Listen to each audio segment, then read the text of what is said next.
U.S. President Donald Trump and Democratic presidential candidate Joe Biden clashed over COVID-19 and race during their final TV debate ahead of the polls. The two also traded corruption charges, with Trump alleging Biden personally profited from his son's business dealings, while Biden cited Trump's opaque taxes. The 1.5-hour debate saw them face off on 6 separate topics.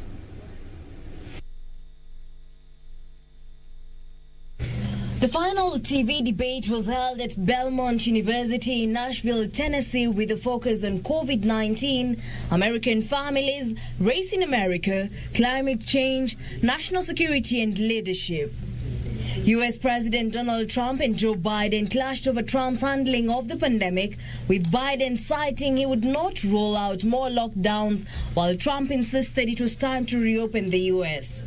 We closed up the greatest economy in the world in order to fight this horrible disease that came from China.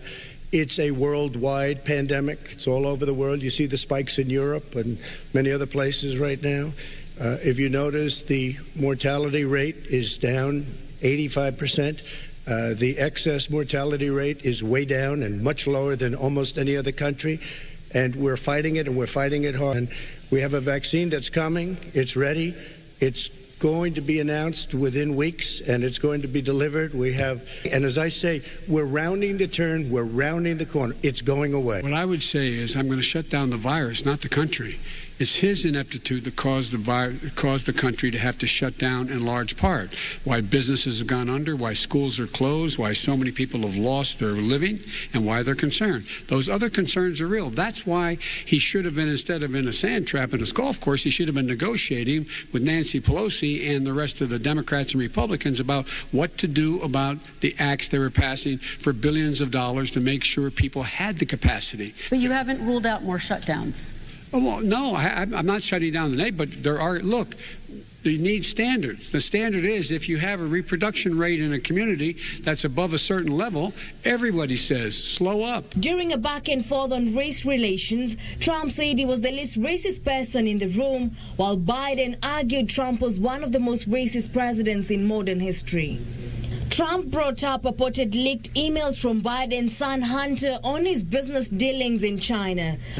And he didn't have a job. As soon as he became vice president, Burisma, not the best reputation in the world. I hear they paid him $183,000 a month. No basis for that. Everybody investigated that. No one said anything he did was wrong in Ukraine. The only guy who made money from China is this guy. He's the only one. Nobody else has made money from China. Biden described climate change as an existential threat to humanity and attacked Trump for cutting curbs on polluters. Trump defended his decision to pull out of the Paris Climate Accord, saying he would not sacrifice tens of millions of jobs, thousands of companies for the agreement.